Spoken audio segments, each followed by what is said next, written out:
I'm here with Dr. Adam Schembri, Professor of Linguistics at the University of Birmingham, two-time guest, returning champion. Thanks for coming. When was the last time, It actually? was on Talk the Talk back in like 2018. It was about sign language gloves. Right. Oh, okay, that That was a issue. while ago, Yeah. wasn't it? Yeah, I don't need to talk about that anymore because there are several great articles Oh, good. that good. really summarize that issue really well, and about how, nobody consulted any deaf people when they came up with this idea. How about that? Yeah, and nobody thought about, okay, so you've got one-way communication happening, something that is, potentially translating what someone's signing into spoken English. But then what happens in the other direction? Nothing. Absolutely nothing happens. Is this tech getting better? Is it getting to the point where they're starting to... Okay, so the problem with sign language gloves, hand shape is only one aspect of signed language. And I think we're getting into some of our questions here. Right. But there are now some AI projects that are looking at facial expression, head tilt, movement, all the other parameters of sign language. Right. Is this getting better? Yeah, from what I've seen, some of the signing avatars are looking really amazingly realistic. Okay. So a lot of that work is progressing really well. It's not work that I must admit that I keep an eye on myself. Yep. But a colleague that works with me at the University of Birmingham, Neil Fox, a deaf colleague, he's written a paper with Bensi Wall and Kirsi Cormier, two hearing colleagues of mine, also from the UK, about issues to do with technology for sign languages and how best to go about it, how to involve the deaf community, how to consult with deaf people, bring on deaf people as co-researchers. Another deaf researcher that's done a lot of work in this area is Marcia de Mulder, a deaf academic originally from Belgium. She's done some great work in this as well. Joseph Hill, a deaf American academic, wrote a paper about signing gloves specifically and why they're really, really not a great idea. So there, I can certainly recommend work that people should look at in this domain, but it's not something that I work on very much myself. Okay, we will have links on our I can give you the references for all of those, It'll be on our website, becauselanguage.com. So you're here for a conference. That's right, Sociolinguistic Symposium 25. Nice. Where is your research taking you these days? Right, so I'm actually working on a big project funded by the European Research Council called SignMorph. It's basically a project that's investigating whether the concept of sociolinguistic typology, which is a theory put forward by Peter Trudgill, a British sociolinguist, whether that in any way can help us understand the situation, the structure and use of sign languages. Now, sociolinguistic typology, as the name suggests, is about bringing two areas that I've always been interested in, linguistic typology and sociolinguistics, together. And it's looking at, okay, so is there a relationship between the social structure of different language communities and the structure of the languages they use, right? So this has been an area that's become quite a hot topic of research, particularly in language evolution, but also in typology. And we're trying to look at whether this applies to sign languages. We're in particular focusing on three aspects of sign languages that I think make them different from spoken languages. Obviously, the first one is sign languages are visual gestural languages. They're primarily visual gestural. So spoken languages are also visual gestural. You get co-speech gesture. I do gesture. Right, yep. But the difference is that sign languages are primarily visual gestural languages. Also, some linguists considered sign languages to be relatively young languages. So this is the idea that specific named sign languages can be tied to the emergence, particularly of the first deaf schools for deaf children. So this is the classic kind of. I hope some of your listeners, are familiar with the Nicaraguan sign language case, which is quite well known in linguistics. So in Nicaragua, there wasn't really a deaf community or a shared sign language before the establishment of the first school for deaf children in the 1970s. And that brought together deaf kids who'd previously been isolated and probably home sign users using sign languages within their own families. brought them together to create a new community. And while the teachers were busy trying to teach them to lip read and write and read in Spanish, the deaf kids had other ideas and were creating a new language, right? Yep. So this Nicaraguan Sign Language case is quite well known. And linguists have been working with that community since the 1980s to document how this sign language has emerged and changed over time. But it's probably the case that this Nicaraguan story is the same story for a lot of sign languages. So Auslan, as the majority sign language of the Australian deaf community, is historically related to BSL, British Sign Language, and we think a similar story occurred for BSL once the first schools were established in the late 18th century, from about 1760 in the UK, bringing together deaf people for the first time. But we do know that that there is a tradition of sign language use in the UK that predates the establishment of the first schools. We do have documentation of some signs that were used by deaf people before that time, and some of them, amazingly, are still used in Auslan and BSL today. So we have a book from 1648 by a hearing writer called John Bulwer. He dedicated the book to two deaf brothers that he was acquainted with, and he talked about sign languages in this book. And some of the signs that he identified, which in this book, such as thumbs up for good, pinky finger extended for bad, and then other signs like this for congratulate, where you create alternating circling motion with the good hand shape for congratulate, and criticize, you do the same thing with the extended pinky. So those signs are documented from 1648, right? And they're still used in Auslan and BSL today. Wow, right? okay. So obviously, when we say that sign languages like BSL are young compared to spoken languages like English, that we know of. It's hard to really. So it's a debatable kind of question, right? But certainly, you could say that modern BSL probably dates from the establishment of the first schools in the late 18th century. So that would make, obviously, modern BSL as a variety younger than modern English. Okay. And then we have the sociolinguistic side where, we think that languages sort of just trundle along, but actually what happens is we are social beings and we're always shifting styles. I say doing sometimes and going, and sometimes I say doing and going, depending on who I'm talking to. And you're saying that this is a thing for sign languages as well. Yes. So the third part of the picture that we're looking at in SignMorph, so we're looking at sign languages as visual gestural languages, sign languages as relatively young languages, and the third part is the ecology of signing communities, which is unique, right, to signing communities.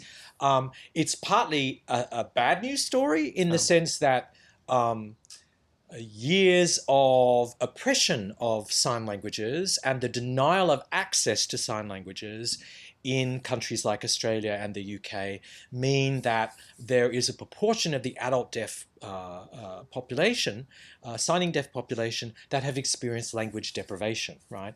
So these are deaf kids who grew up into deaf adults. They were probably, their parents and their schooling focused only on speech, oralism, oralism initially, and in many cases, because lots of people are really shocked to find out that through most of the 20th century in Australia and the UK, sign languages were not used in deaf education, and the focus was exclusively on the development of spoken language skills. They thought it would harm the deaf kids. Yes, there was a complete misconception that sign languages weren't real languages, that they would interfere with the development of spoken language skills in deaf children. We now know that it's actually completely the opposite, that in fact, deaf kids who have exposure to sign languages from as early as possible actually will develop better skills in English.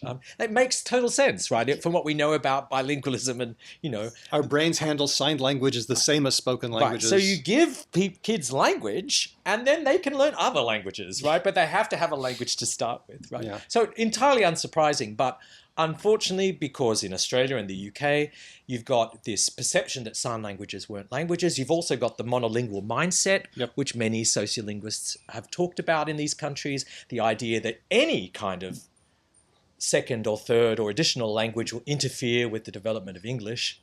This happened to me in my own case. Like my grandparents started to speak a little bit in Maltese and also French because they were two languages that my Maltese grandparents knew.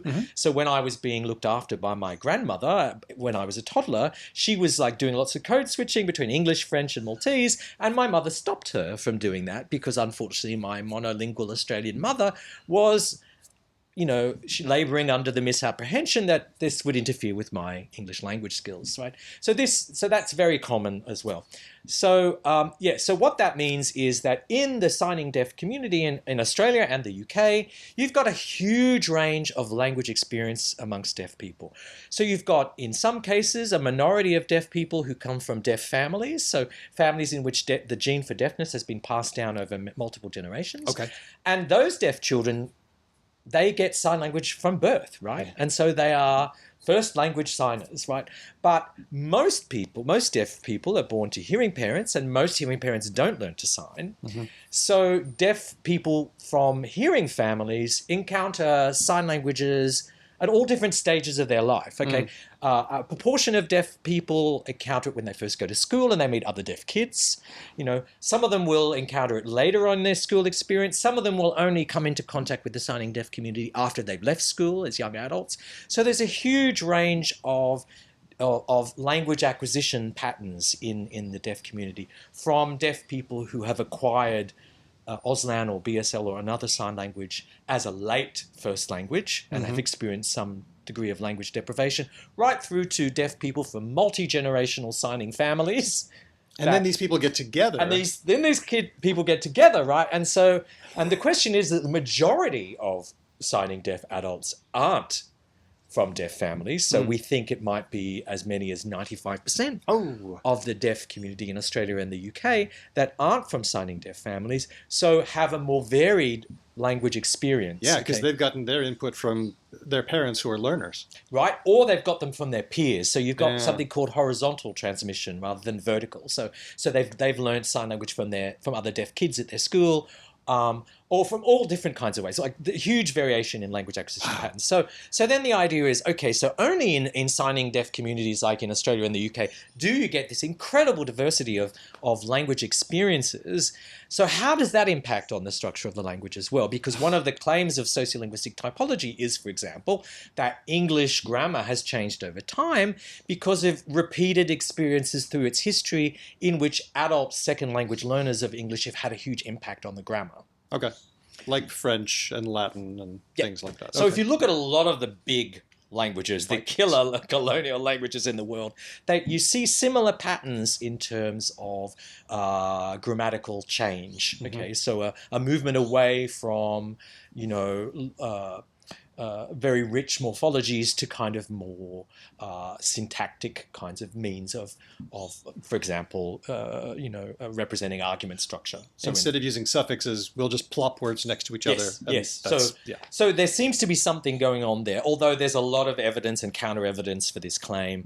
But, for example, there have been studies that have looked at the relationship between nominal case marking and numbers of second language speakers and found a kind of relationship that big languages with lots of second language speakers tend to not have nominal case marking.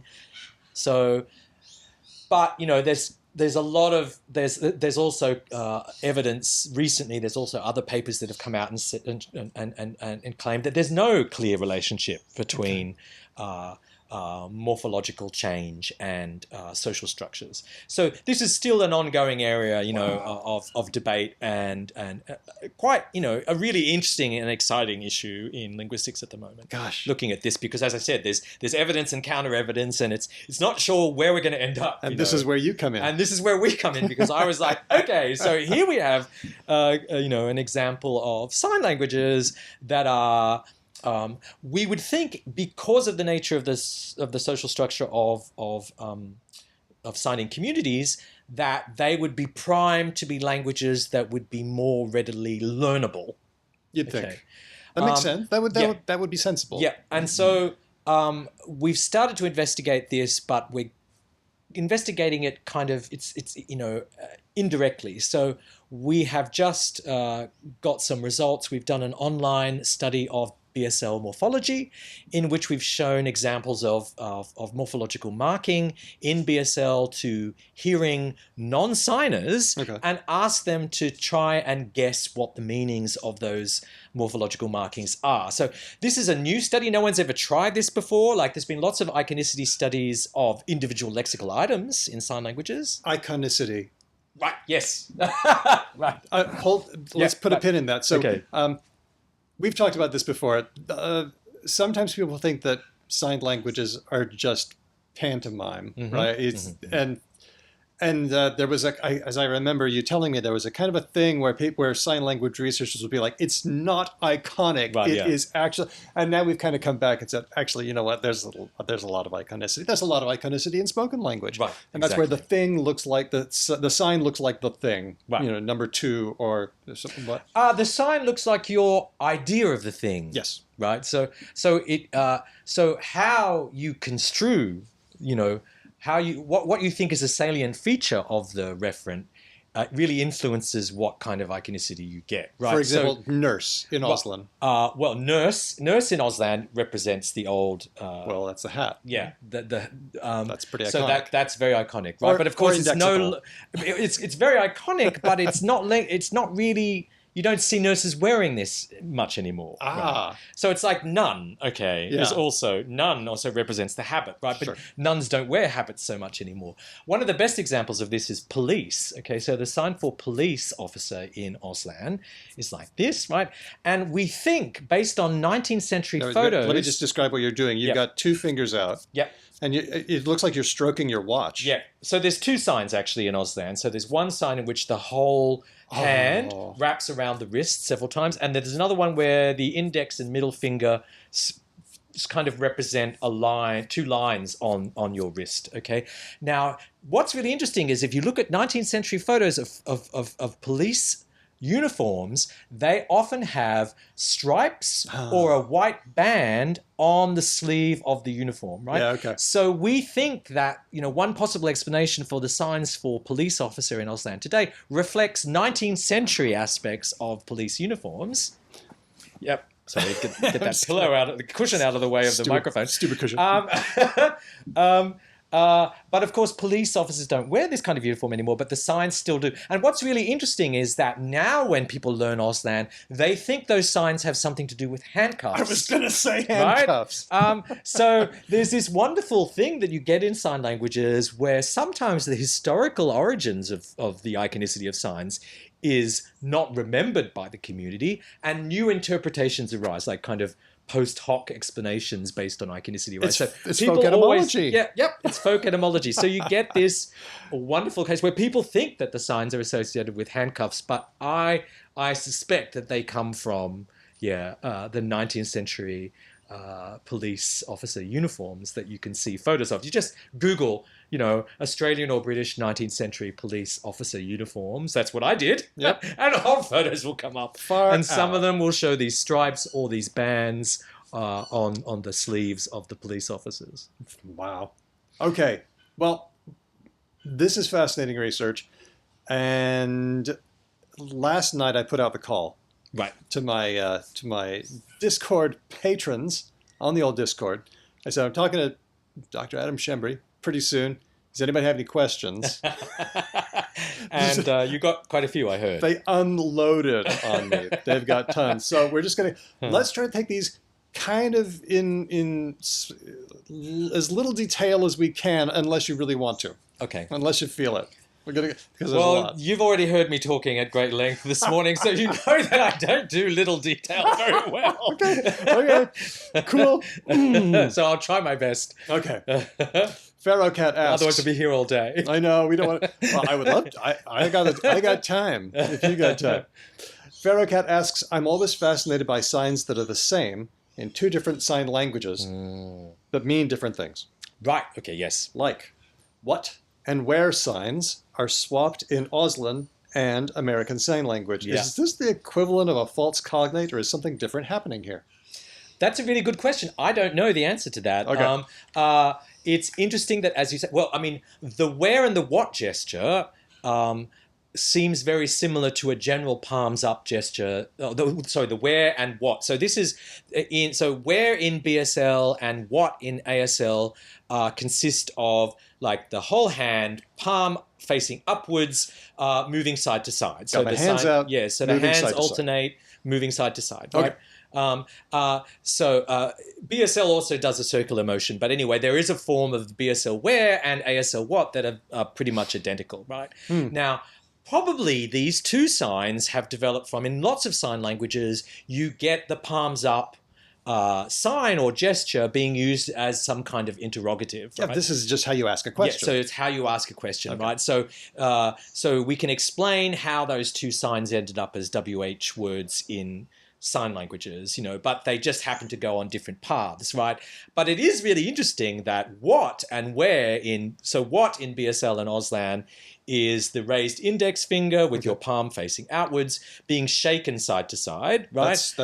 That's what in BSL and Auslan, okay? But it's where in American Sign Language, right? Oh. And again, it's probably something, this could come from some kind of pointing gesture again, right? That you might use. Like, it makes what pointing to which thing or which where direction. pointing to where, which direction, right? Yeah. And eventually conventionalizing over time into that kind of. So you can explain, that through the relationship to the co-speech gestures or the emblematic gestures that are used in English-speaking communities, how these signs have ended up as WH words in sign languages. But it's really fascinating that they've kind of done exactly the opposite meaning. That's amazing. Yeah. So that I think you can explain how these two particular forms ended up in sign languages, but it is really interesting that they ended up with opposite meanings. But you can do a story to explain how that happened. And that makes sense. I mean, we have contronyms. This isn't exactly a good example of a contronym, but it's just how when you have a word that means a certain thing, it can fork. Right. And that's just how we do it. Right. Okay. And also that same sign, the Wiggle index finger being waved, in many European sign languages is a negator. Right. Well, that makes sense. No. Yeah, again, related to the emblem for no that is used in many European countries. So that's in some sign languages, that's a negator, right? Okay.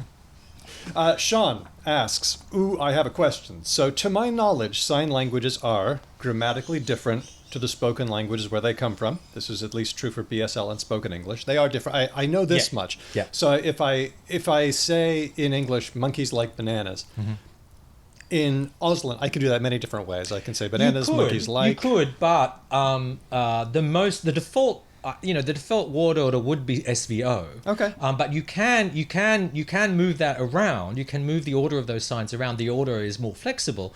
But you generally you would mark orders using, for example, brow raise. So if you wanted to say it's bananas that monkeys like, okay, so then you would sign bananas with raised eyebrows and then monkey like. Okay, it's bananas, right? Monkey. I can do that in spoken English too. Exactly. All right. Right. So it's very similar to the strategies used in spoken English. But thank you. I didn't know that. Yeah. But obviously the precise details of the grammar are different. So you don't have to say it's bananas that monkeys like.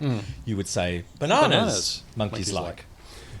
Sean continues, but I'm wondering, do sign languages usually try to stay grammatically similar to the spoken languages for that region? Or can they diverge quite a lot? And Diego follows up with, to what degree do oral languages influence sign language? And I guess my question is, which has a stronger pull? The spoken language that is near it or other sign languages that are around? The spoken language definitely has an influence. I don't think it's a coincidence that SVO is kind of like the default sign order that you find in BSL, Auslan, ASL, right? Although you can get other orders, obviously. But there is there have been studies of the Auslan corpus by Trevor Johnston that show that SVO, when you do have two arguments in a clause, SVO is the more common construction. But where they are different is the fact that, unlike English, they are huge argument drop or pro-drop languages. So actually the most common clause construction in the Auslan corpus study was verb only. Okay, it's verb only. So the arguments like the subject and the object dropped. Now you can do this because some verbs have ways of incorporating information about the argument in their specific structure. Okay. So for example, there's a subclass of verbs called depicting verbs in which the hand shape represents the class of referent. Okay, so you would use one hand shape for a person moving, another one for a vehicle moving, another one for a small animal moving. Okay, so you get a hand shape in that, it's called a classifier hand shape by many researchers. Within those constructions, that represents some aspects of the referent. So you don't need to repeat the noun to refer to the referent because there's some information in the verb. Another way is indicating verbs, okay, which use space. So that's where you allocate particular parts of the signing space to particular reference, and then you direct the verb from, for example, the location on your right that you've associated with the subject to the location on the left that you've associated with the object. So and then there's other things like... So for example, in English, if spoken English, if I want to say, the man crossed the room, I have to use 5 words to do that. Right.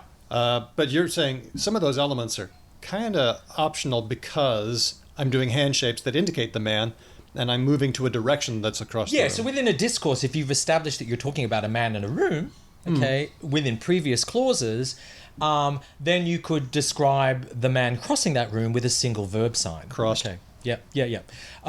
So this is something that seems to be quite common to, BSL, Auslan, and ASL. So all sign languages are used in English-speaking communities. So you get both an influence from English, so there tends to be SVO, word order, when you put in a subject and an object, but you also get a huge amount of argument drop. So you dropping of subjects, dropping of objects, because there are devices within the sign language for maintaining reference so that you still understand who is being talked about.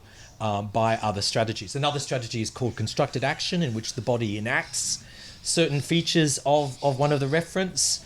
So there are a whole range of strategies that signers use to keep track of reference that allow verb-only clauses, for example, to be extremely common. Okay, so it sounds it's both like... are true. It's both. It's both. But in terms of other sign languages influence, well, that's a really interesting question. I think we need to do more work on that. But certainly, my colleague Marta Morgado, who's working on the deaf colleague from Portugal, working on the SignMorph project with me, is currently looking at the influence of international sign on Portuguese Sign Language, her first sign language. There's been work on this topic, so how sign languages influence each other, and it's often most obvious lexically, so you get borrowing from other sign languages. In Australia, we have quite a bit of borrowing from American Sign Language. Yeah, as always. Yep, and this is because, but it's really interesting because like Auslan and BSL are historically related, but you can see interesting examples of pairs of signs in BSL and Auslan where the Auslan option is a borrowed sign from American Sign Language and the BSL one isn't, right?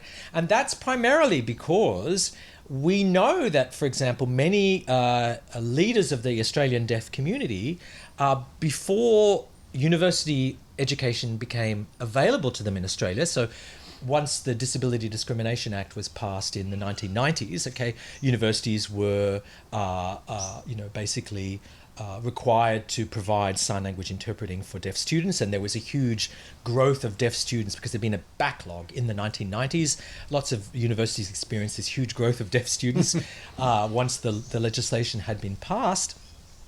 Prior to that, a lot of deaf activists, so some of my friends, for example, some deaf people that I know in Sydney went and worked or studied at Gallaudet University in the US, right? Okay, which is the deaf university in the US. So this is still quite common that deaf people from all over the world go to Gallaudet for an education, and what that means is they have to acquire American Sign Language. So they acquired American Sign Language, and then they came back to Australia with some things that they'd learned about in American Sign Language, and those things stuck. So, for example, the sign for interpreter, sign language interpreter in Auslan, is the same as the sign, or similar to the sign used in American Sign Language, because the whole idea of the professionalization of sign language interpreting was something that only developed in the 70s and 80s here in Australia, when the first it became possible to become a certified Auslan interpreter. Mm-hmm. And so a lot of, there was a lot of influence from the American system. They'd already set up certification of American Sign Language interpreters. I think they did that in the 1960s. So they already had an established system in the US. So I guess the idea of this certification of sign language interpreters and the sign for sign language interpreter, came from... No wonder from, that stuck. Yeah. So that kind of stuck. All Whereas in BSL, there's a different sign for interpreter that's not related to the ASL sign. So that, they developed their own sign. So yes, there's a lot of lexical influences from other sign languages, and some sign languages, in particular American Sign Language, are very very powerful on the world stage in terms of their influence. But also within many parts of the world, there's also a contact variety called international sign. What is international sign? International sign is a highly variable contact variety that results from deaf mobility. So again, if you want to understand international sign, there are a whole host of videos, films about international sign made by Annelies Kusters, who is actually one of the keynote presenters at Sociolinguistics Symposium. Very cool. A deaf professor of sociolinguistics. She did a big project called Mobile Deaf, which is about international deaf mobility, and she looked in particular at international sign. So there's a lot of material you can find online. So if you, again, I can give you references to Annelies's work. I think she's done a series of about 6 films on international deaf contact. But yeah, one of the most interesting things about this is this is developed in this has resulted in this international sign contact language that's quite variable from place to place, from context to context, but which is very successful. Means that deaf people use to communicate across language barriers. And the thing about it is, of course, is that from a lifetime experience of communicating with us hearing people, right, deaf people are actually extremely good at overcoming language barriers. So it's kind of weird that people often say, when they find out that there are lots of sign languages around the world, some hearing people go, but that's such a shame, right? And you go, well, no, actually, deaf people are amazingly good at communicating across language barriers, and there is this system of international sign that it's primarily, that has developed as a result of language contact. So, but international sign itself is influencing individual sign languages. So this is what my colleague Marta Morgado is looking at. She's looking at the influence of international sign on younger deaf people in Portugal, because younger deaf people use Instagram Live and lots of other types of social media that allow you to share videos. And there's a lot of international communication across different signing communities that uses international sign. And some of this international sign, she's finding younger deaf signers in Portugal thinks really cool, and they incorporate it into their Portuguese Sign Language, right? Oh my gosh! This is so great. So she's done some great research that talks about Portuguese Sign Language version 2.0, which is what the young people are calling this new variety of Portuguese Sign Language that's influenced by more international context. So we're seeing this happening. I mean, I'm talking specifically about research on Portuguese Sign Language because this is what Marta is working on, but we know that this is the case for many, many signing communities that are increasingly using social media to communicate internationally. Ready for the next one? Yep. Diego asks, are there many signed language isolates? Quite a lot, yes. Yes, there are. More than a higher percentage than spoken? Really hard to say because, the whole area of sign language families is a huge area of, under-researched areas. Do you know what? I didn't do a good job of explaining that question because somebody might not know what an isolate is. Yeah. So an isolate is, for example, Japanese and Korean are typically considered a couple of isolates where they don't seem to relate to any other living languages. They were once part of a Basque in Europe, for example. Basque is a great example. Yeah. Once part of a huge language family, all the other branches have died out, leaving only that one. It doesn't seem to be related to any other language that we know. And you're saying there are lots of sign language isolates. We really don't have a good answer to this question, but, it's quite clear that there are some families of sign languages that fit into similar patterns that we understand from spoken language families. So, for example, the sign language is related historically to BSL, so Auslan, New Zealand Sign Language. I can talk confidently about those three varieties being historically related because we know the history, how white settlers took British Sign Language brought it to Australia and took it to New Zealand. So we've got the historical documents. We can see the lexical and grammatical similarities between these languages. There's a similar story for Taiwan Sign Language, Korean Sign Language, and Japanese Sign Language. Again, we know that the schools in Korea and Taiwan were established by Japanese educators, and Japanese Sign Language was taken to those countries. So we've got these two families are completely unrelated to each other, but it seems quite clear that these sign languages fall into a family-like pattern that we know from spoken languages. But when it comes to other sign languages, the picture is really unclear. There are lots of sign languages that have been influenced by LSF, Langue des Signes Française, French Sign Language, but we don't really know. We don't have a clear picture of how that has worked. So there are LSF influenced sign languages in Africa, for example, in West Africa, but there are also sign languages influenced by American Sign Language in West Africa, and American Sign Language itself has some historical connections to French Sign Languages. I read to that. LSF, right? Yeah. So it's a very complex picture, and we don't really have enough data to make these kinds of generalizations about all of these sign language families, but it's also clear that there are lots of sign languages that have developed independently. Yeah, I mean, home side. Yes. So, for example, we have in Bali, we have Katakolok, which is a sign language used in one community in northern Bali. This community is a village of about 3,000 people where there's been a high proportion of deafness in this community for some time. So I think we believe the language has been around for maybe 8 generations that we know of. There are about 30 to 40 deaf people, I believe, in that community, which might not sound a lot, but when you think about it, that's like 1 in 100 people or over 1 in 100 people. Right? Now, I've heard that when you get to about 20%, there comes a tipping point where everybody just goes ahead and learns both languages. I don't think it needs to be 20% in the case of sign languages. In Katakolok, we're talking about 1 or 2% of the population that's deaf, but many, many hearing people of course have deaf people in their family or have deaf neighbors or know other deaf people in the village. So the number of hearing people who sign to varying degrees of fluency in that community is quite high, right? So Katakolok has emerged spontaneously, with very little contact with other sign languages.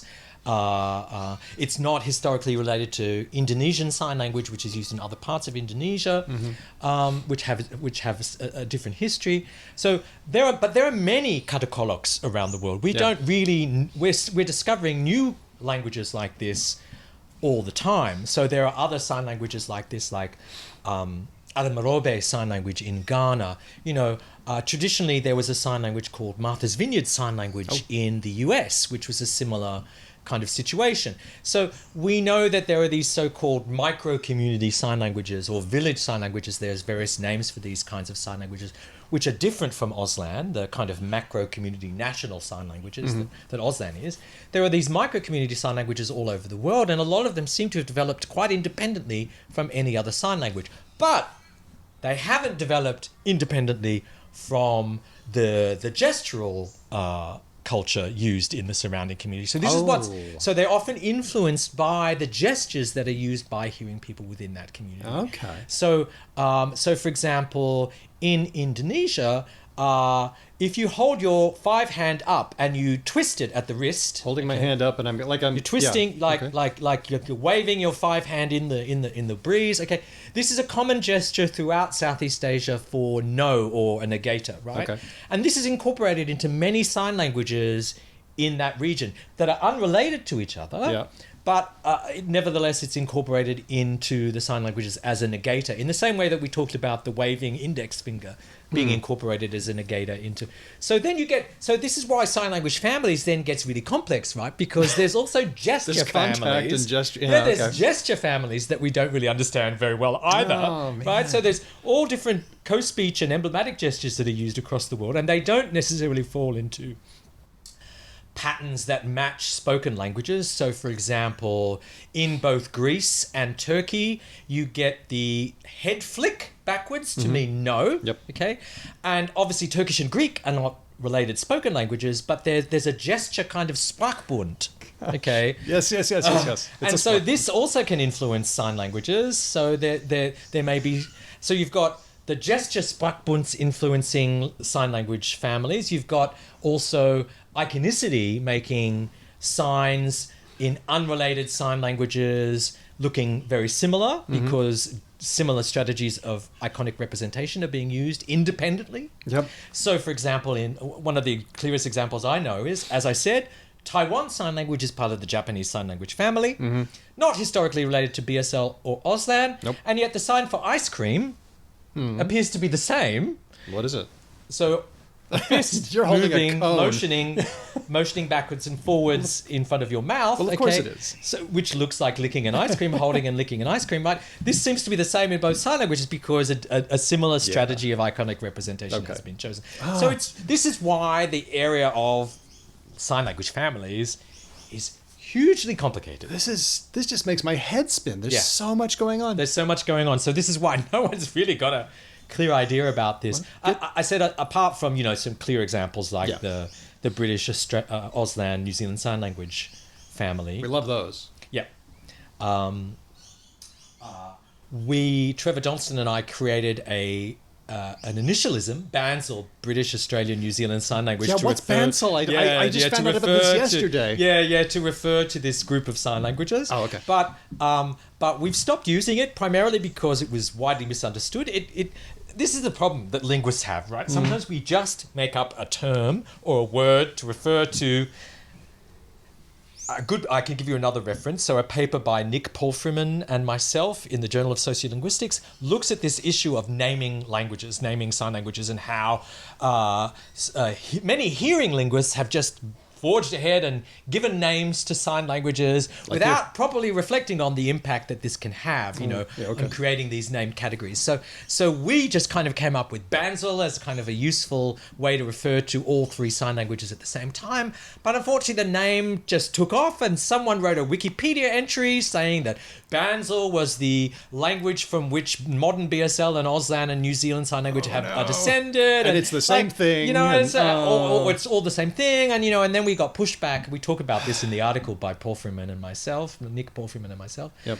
I are didn't these realize I hearing chaps created coming this in? monster where suddenly deaf people from all three communities are going, hey, what's this BANSL thing? Why are you calling our sign languages by this one term? All of the three sign languages are their own sign languages with totally. distinct histories, And so I've stopped using it because of obviously understandable pushback from deaf communities saying, why have you just renamed these sign languages? We've already got names for our three varieties, thank you very much, and we're quite happy with those. But it was a useful label It was a useful about, language to talk about shared properties between all three varieties, but unfortunately, it took on a life of its own, something that we didn't intend. Oh, stay in your lane, This hearing is about guy. staying into my lane, yes. And this is a problem. I mean, it's a real problem that you have as linguists, like when you're studying previously undocumented linguistic varieties, and you might be one of the first people to do that. It can have a huge impact. So as I was talking about,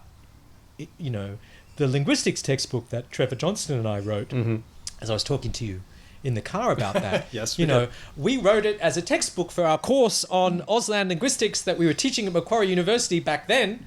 And we had no idea, of course, that being the only book on the linguistics of Auslan, that it would go on to have such a big impact on Auslan teaching. It's the blue book. Yeah, and people here call it the Blue Book, and everyone knows the book that they're talking about.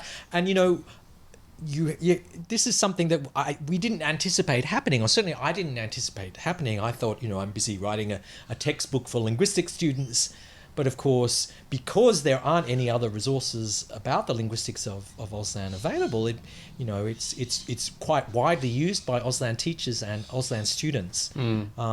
So this is an issue for people working on language documentation. About the relationship you have with the communities and making sure you stay close. Yep. To the needs and the wishes of that community. That's a good lesson.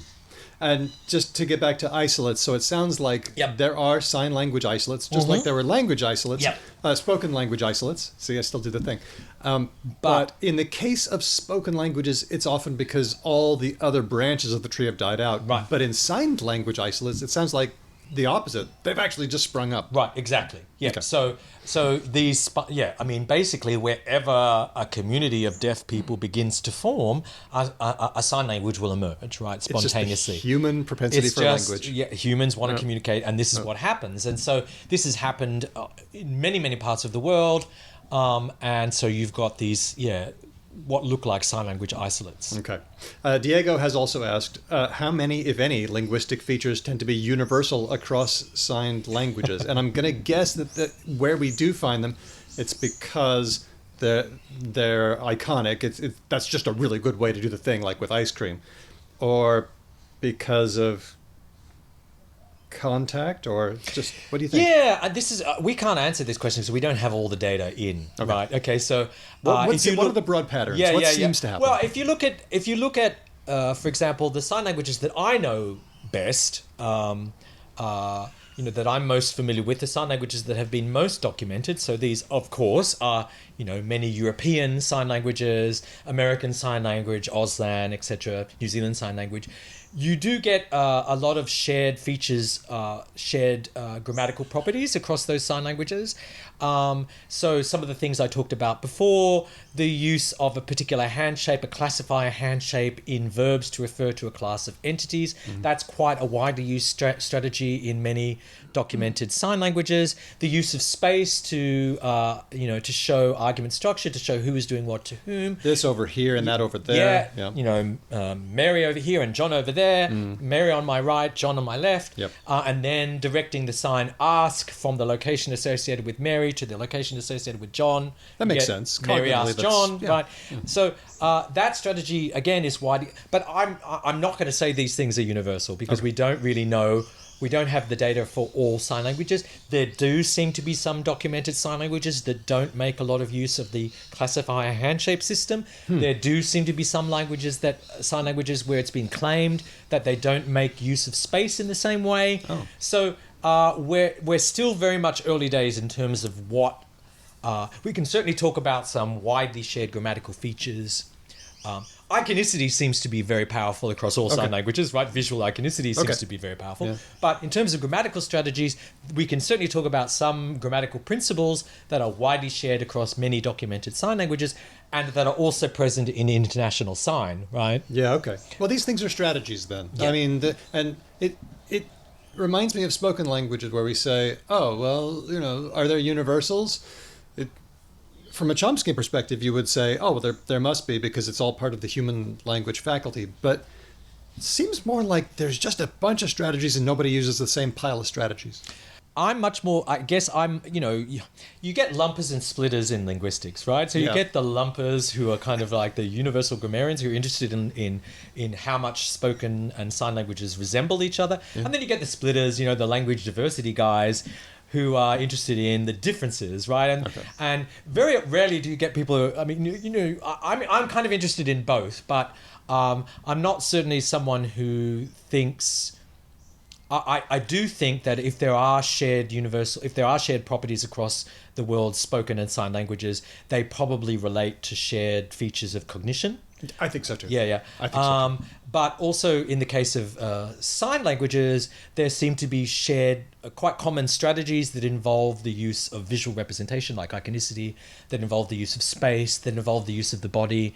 So embodied kinds of representations. These are quite common across spoken languages, sign languages. But I think it's really important to remember that some of these strategies are also used in co-speech gesture. That's what's really interesting. Yeah, right? okay. So we get pointing used by by speakers. Yeah, we do. We get enactment, people. So, when we use quotative like, how often do we use a facial expression or a body enactment instead of actually directly quoting them? We say, she was like, Oh, that's frowning, not too keen to go to the party, right? Yeah. Frowning. So she was like, frowning, and so we a lot of these strategies are shared between signed and spoken languages, As you'd expect. But again, we need to understand more about the multimodality of spoken languages, as well as know more about the grammatical features of different sign languages before we can really answer this question. I think. Okay. Thank you. This one's from Wolf about sign language syntax. Right. Okay. Over the past year, I've been learning some Israeli Sign Language as well as some American Sign Language, which are actually distantly related but very much mutually unintelligible. And I've noticed something interesting, a lot of reliance on forming sentences by asking a rhetorical question and then immediately answering it. So here are some examples. A series of comedy videos called Animal Corner, where the host introduces each video by saying, "Hello, everyone. Here, corner, animals. Subject which? Lion or some animal." Yeah. What's the subject? It's a thing. Hebrew subtitles on a video. Time, place, where? New York. Yeah. And so this is, Wolf says, I don't have any examples from ASL off the top of my head, but I'm pretty sure I've seen this kind of sentence structure used there too. Is this way more common in signed languages than it is in spoken? Yeah, I can't really comment because we'd need, corpus studies to really determine this. I know that in conversational BSL and Auslan, you see this strategy far less than you see it in kind of presentation genres. Okay. So if, for example, I think it's very genre specific in sign languages. So for example, in lectures or in explanations, you might get this used a lot, and it's a way of it's a focusing strategy. It's a way of focusing on the new information, for example, in a clause. So it's sometimes called a pseudo-cleft construction rather than a rhetorical question structure. But it's used a lot in, and it's not. I'm not surprised that he's seeing it in videos of sign language. It's a they. Because Wolf is a they. Okay, so they are seeing it in videos because that is where. So these kinds of presentational style genres in which information is being given, it's very common to see this structure. But how common it is in conversational, face-to-face BSL or Auslan, it's unclear. Certainly one thing that's really interesting is that lots of Auslan and BSL teachers comment on the fact that hearing students pick up on this strategy and tend to overgeneralize and use it in way more context than it would be normally used in conversational sign language. So, definitely that's a strategy. How much it's used across all genres, all discourse types in sign languages is an open question. Okay. You got time for a couple more quick ones? Sure. Yep. Pharaoh Cat asks, are there hilarious misunderstandings between older and younger signers because of sign variation? There are hilarious misunderstandings between not just older and younger signers, but signers from different regions. But a lot of these the thing is, you've got regional variation in Auslan, you've got lots of regional variation in BSL, but fluent signers are very comfortable with this variation, right? So this more often happens probably to hearing second language learners like myself, right? So I might learn a particular sign for something in one particular region because, for example, in Australia or in the UK, when you go to a sign language class, you tend to be taught your local regional signs, okay? And there are lots of regional differences in BSL and in Auslan. You might learn your local signs, and then you might go to another part of the country where the same sign means something quite different. And this, of course, creates a lot of, not so much misunderstandings, but hilarity. Comedy. Because, Let's hear one. What's a good example? So, for example, the funniest examples that people often talk about in Auslan and BSL involve signs that can mean sex. I knew we were going there. Right? Or something else. So, for example, in some parts of the country in Auslan, the sign meaning sex can also mean hungry. So, okay, so Which the makes same, sense, yeah. right? So, basic two biological drives, I Yeah. guess. So in Melbourne, the sign. This is a traditional difference between Melbourne and Sydney. But the thing is, signers in both places know about this difference, Yeah. right? So the confusion never occurs, except for people learning the language. It's like saying But the rooting for a team or yes, something. exactly. The Yeah. same sign can mean I'm hungry, or it can mean sex. Okay. Similarly, between BSL and Auslan, okay, a sign in Auslan that means Coca-Cola, or in Scottish varieties of BSL means organize or arrange, can in English varieties of BSL mean sex. Right. So. That's hilarious. So unfortunately, these are. I know it's terrible that these examples come to mind quickly, but these are the ones that, of course, cause the most hilarity. Organize and sex being the same word. I'll be talking about, because orgies are hard to... You've got to do a lot of work to get them going. Just It's really. I mean, I think the case is that. snacks. Yeah. I mean, these signs, the forms. I don't know why this sign. So this is the sign Coca-Cola. Okay. Okay, I've How got the my sign for two hands Coca-Cola. together in an L shape, and I'm scissoring them. You're scissoring them, yes. Why this sign means Coca-Cola in Auslan, I really don't know. Fascinating. But it can mean it is a sign meaning sex in English varieties of BSL, but it also can mean other things within varieties of BSL itself. So yeah, so these are some of the examples. But Love it. the thing is, in both the BSL and the Auslan communities, these examples are well known, so they only really trip up beginners, Okay. Of which there learners. are a lot. Of which there are a lot, yes. Angry Balls asks, what is the aspect of sign languages that surprised you most when you got really deep into their study? Did they have any surprises for you? What are wow, that's a really good question. Don't really know how to answer that question. I think as a second language learner of sign languages, I think one of the things that I find most surprising is my ability to move to signing international sign language or American sign language. Okay, it seems to be easier to move between BSL and Auslan, which are historically related, and which I'm most fluent in. So I for a long time I was I trained as an Auslan English interpreter, so I was using Auslan very regularly when I was based here in Australia, working with deaf people and using Auslan quite a lot. So I was quite comfortable. I achieved not a reasonable level of fluency in Auslan. And then I moved to the UK, and then I, worked a lot with deaf people there, and I've been working with the deaf communities there, and so I've achieved I'm doing my level 6 BSL. I'm doing a class, level 6, that's the highest level that you can do in BSL, so I'm hoping to get my level 6 qualification in BSL, which is the highest level around, so I'm doing a class at the moment in Birmingham.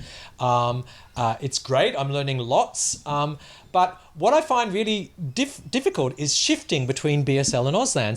So I've given a couple of presentations to the deaf community here in Australia, and it's really super hard. Even though Auslan was my first sign language, it's really hard to switch back into Auslan without interference from BSL. And I think I could do this better if I did it more often. I don't move between the signing communities often enough, but it's really tricky. I find it really tricky. Whereas when I'm in international context and I might be using American Sign Language, and I kind of have beginner to intermediate American Sign Language and beginner to intermediate kind of levels of international sign, I find it Don't get mixed up. easier. Yeah, I find I don't know whether it's related to the fact that I'm a bit more fluent in BSL and Auslan than I am in these other varieties, so it takes more concentration. But I'm just constantly surprised at how bad I am at Auslan these that days. right? Whenever I stand up and give a presentation to the Australian deaf community, they're like, "What's up with your Auslan?" Like,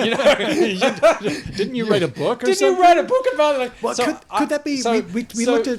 I mean, it's not. I suppose I shouldn't be surprised because I am. These are my additional languages. Like my first language is English, and if I think about it, I also struggle with lexical differences in British English. I forget that it's not capsicum and it's not eggplant, and that these things that I'm wearing over my legs are my pants. I forget that pants Yes. means underpants in the UK, and these things that I'm wearing are my trousers. Yep. And the thing that I'm wearing on a hot day is called a vest, not a singlet. Yeah. So I slip up, but it's particularly with vegetables. Like I just can't call.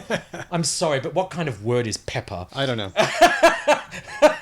What about Pepper. Capsicum is such a useful word, right? It is. It's an amazing word. What about the monitor? We've talked about work by Mark Ellison about and Louisa Michelli about doppels. And when you want to say a word, but it's really close or it's the same as the other word, and your brain goes, no, don't say that one because that's the same. Oh no, actually that is the right one. Yeah. Say that. And I think another surprising thing about an under-researched area is proprioception. So the physical feedback, is that the right word? Am I saying that right? I think so. So I do believe so. You feel, as a signer, I feel myself making mistakes. I'm not necessarily looking at my hands. I'm looking at another signer. I'm looking at a deaf person or another signer when I'm signing, but I can feel that I've done the wrong sign, right? Because I can feel my hand hitting the wrong location. I can feel my hand making the wrong hand shape. I can feel that I'm messing this up, right? When you're typing. When I'm signing. So it's like when you're typing and you're like, I know I just did that word wrong. Yes, exactly. So it's the same thing. You're getting this sensory feedback through, like, within your own musculature and nervous system. I think it's called proprioception. Let's go with that. Yeah. I'm not. For the purpose of this conversation, Yes. that is the So word there now. is a word. There is a word for this that's escaping me right now. But that's a really under-researched area, and I think some researchers have begun to look at this kind of feedback that we get as signers. So I don't have to see. This is a surprising thing. I don't have to see myself messing up. I know I can feel that I've messed up, right? And it makes a lot of sense because obviously signing it involves moving parts of your bodies to specific parts of your body to specific locations and moving them in specific ways. So you can feel your body doing that, right? You're getting feedback on that, your own body's movement and articulation. So it makes sense. But I think, I suppose I shouldn't be surprised as an additional, as someone who has sign languages as additional languages. I suppose I shouldn't be surprised, but I am surprised that given, I had a rock-solid foundation in Auslan before I left Australia. And what happened to it, right? Where's it gone? Attrition's a bitch. Yeah, so attrition, yes. So this is kind of L2 attrition. And I've talked about this on Facebook and on Twitter, on X, and people say there's a literature on this. You should go and read it, about additional language attrition that people have. So I need to look into that a bit more. There are so many questions that we aren't getting time to do, and I'm so grateful to all of our patrons who have been sending these questions to us on Discord. I do have one more, though, from me, and that is people who work in the Lingcom space, people who do linguistics podcasts. What could we be doing better than we are so that deaf people can enjoy our shows? What would you like people to do? I would love to see more linguistics and language podcasts providing transcripts, but also providing video.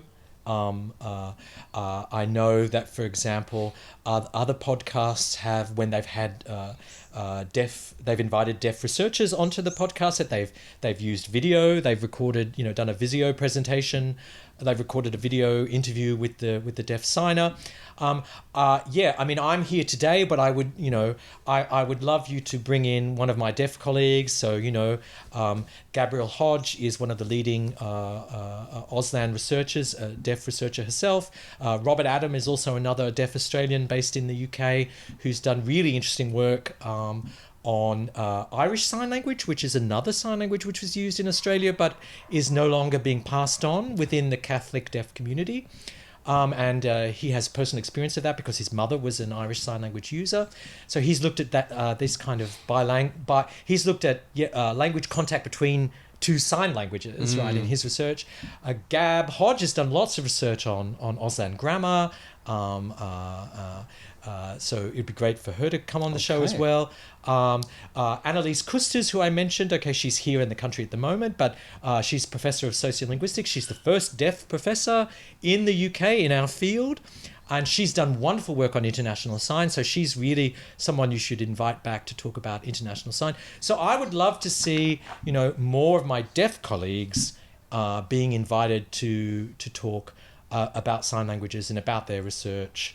In podcasts. I mean, I love podcasts myself, especially a lot of the linguistics podcasts, but, I don't share links to podcasts on X or on Twitter or on Facebook unless I know that they are making themselves accessible to my deaf colleagues.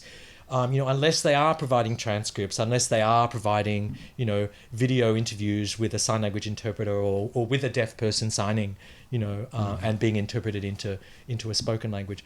And unfortunately, a lot of my linguistics colleagues do podcasts without any accessibility built in. And I just, that's really disappointing. And so I really would love to see accessibility for deaf and hard of hearing colleagues, and also, more interviews with deaf and hard of hearing colleagues.